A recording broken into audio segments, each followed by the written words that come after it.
Hi, this is Stuart Weems and welcome to the Investopoly podcast. My goal is to give you very simple, easy to understand strategies, insights and tips to help you master the game of building wealth. And in this episode, I'd like to talk about having an investment philosophy. I was listening to Morgan Housel's new podcast, which I highly recommend, by the way, and the link is in the show notes, of course. And he said something that really resonated with me, something along the lines, and I'm paraphrasing here because I can't remember the exact words, but something along the lines of once you define your investment strategy, you won't be distracted by any noise that doesn't align to the strategy. And the comment really made a lot of sense to me. Investing is more about avoiding mistakes than anything else. So therefore, if we have a really clear, well-defined, sort of evidence-based investment philosophy, it'll help us stop getting distracted by unhelpful noise and keep you on the straight and narrow. And when I say unhelpful noise, really, that could be, the media articles that, try and appeal to your risk aversion, that the world's going to blow up tomorrow and you shouldn't invest today. Those sorts of things, well-meaning family and friends, there's lots of noise out there. And not all of it is helpful, of course. And if we then end up sort of chopping and changing our investment decisions, that wastes time and destroys value, whereas sticking on the straight and narrow, you're more likely to be successful. So anyway, I thought it might be helpful if I share what my investment philosophy is, and doing so, maybe that'll inspire you to develop your own investment philosophy. Okay, I can summarize my investment philosophy really into 4 principles. The first principle is short-term returns don't help you achieve long-term goals. You must align your investment decision time horizon with your goal time horizon. See, most people have the goal of enjoying a comfortable retirement. I mean, they might have other sort of lifestyle and financial goals, but, that's a big one, of course. And retirement could last 2, 3, 4 decades, and you might be 1 or 2, 3, 4 decades away from retirement. So really, your investment time horizon should be counted in decades rather than months or years. And therefore, you've got to ask yourself then, what can you do today so that in 20, 30 years, you're going to be much, much better off? Now, of course, you've got to balance out living for today and investing for tomorrow. So it's not all about focusing in 20 years' time, but when you're making big investment decisions, it really is. Short-term returns do not create long-term value. And let me use a sort of business as an analogy for making that point. So if you operated a business, maybe your long-term goal might be to create a very sustainable and profitable business. And I think that would be a common goal for most businesses, of course. Now, if you're faced with some decision-making today, you could, of course, reduce the price of your product in the hope that running a bit of a campaign or a discount might generate more sales this quarter. But unfortunately, that comes at the cost of creating long-term value because it really cheapens your brand and trains your customers not to pay full price and wait for the next sale and so on. So creating brand value might not improve this quarter's sales, but if you do it consistently, you'll certainly start building a good long-term sustainable business. And it's the same with investing. If I try and aim for some quick profit over the next couple of months or even couple of years, often that comes at a cost of creating long-term value. So the challenge, therefore, with investing is about a bit of delayed gratification and a lot of patience.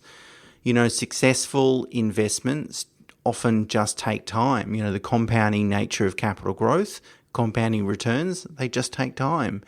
So I might make a lot of good investment decisions over the next 5 years, but not be that much better off because of it. But in 20 years' time, I'll be well and truly better off. And that's where the delayed gratification comes in. You might not feel like you're moving forward, but if all you're doing is thinking 10, 20 years in advance in terms of making financial decisions, long-term decisions, often good long-term decisions, often create long-term value and help you achieve your long-term goals. That's my first principle. Which brings me obviously to principle number 2, which is you can't build wealth if you don't make a contribution. It's very difficult to create anything out of thin air, including wealth. Most things require some sort of contribution of either time, energy, money, or something else. And building wealth is no different. To successfully accumulate wealth really requires a regular contribution of cash towards your investment strategy. Now, that could come in the form of, paying for holding costs for investment properties, regular share market investing, additional super contributions, debt reduction, maybe some or all of those sorts of things. But if you're not making a contribution, that is, or put differently, if you're spending all your income, it's going to be very difficult, perhaps impossible, for you to build wealth. Therefore, that means that good cash flow management is critical as well, knowing where your money's going and making sure you are carving off that surplus each month to contribute towards your financial future. If you want to build wealth, you've got to make a contribution on a regular basis. Okay, so principle number 3 is you can't pick unicorns. The thing with popular and new trends is they often feel really compelling because by definition, a popular trend benefits from wide acceptance, which means a large audience really believes in this trend.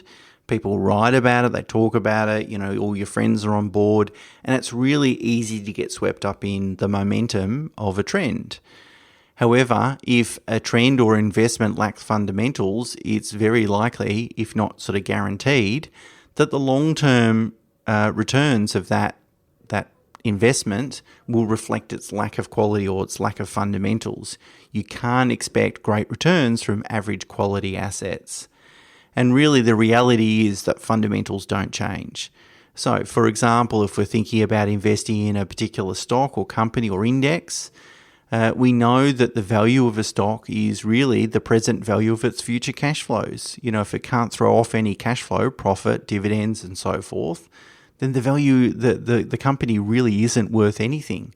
And similarly, when it comes to residential property, if you invest in an area that benefits from excessively high demand and has finite and tight supply, you're going to enjoy price growth over the long run. These are fundamentals and they don't change. A couple of years ago in this podcast, I talked about a US truck company called Rivian. And at the time, the company had just listed on the NASDAQ and was worth $110 billion US dollars. And at the time, I described the valuation as insane because really the company doesn't have a product yet, hasn't actually manufactured one truck yet, although it's got some sales. Amazon's agreed to buy a whole bunch of trucks off them, but they haven't actually produced one truck yet. And so I thought it was just ridiculous. And I used it as a sign or indication how crazy the market was at that time. And anyway, since then, Rivian's lost 90% of its value, and it's now worth $12 billion. I still think that's ridiculously high. But I guess what I'm saying is that sometimes there are unicorns. Sometimes a Rivian will actually turn into an Apple, and you'll look back and go, well, I was wrong. It did actually work. But that doesn't happen often. And in fact, some people put some research together and suggested that unicorns are 0.00006% chance of actually working. So really, it's kind of worse or more difficult to find a needle in a haystack. Therefore, by sticking to fundamentals, it is certainly boring. It's not as exciting as trying to pick the next unicorn. And it's true, by sticking to fundamentally sound investments, you will miss the odd good investment opportunity. That's true, although they're impossible to pick, you will obviously miss some. But the thing is, sticking to the fundamentals really gives you the highest probability of achieving your goals. And whilst it might feel like a bit boring, and certainly investing, we don't do investing for the thrill of it. We make investments to achieve our financial and lifestyle goals. And the way to do that with the highest probability of success is really to stick to fundamentals. So that principle, my third principle, you can't pick unicorns, is one I keep reminding myself of and coming back to really the fundamentals. Okay, and my fourth and final principle is invest tomorrow's income today. And it's really about borrowing to invest. A mortgage is a wonderful servant, but a terrible master.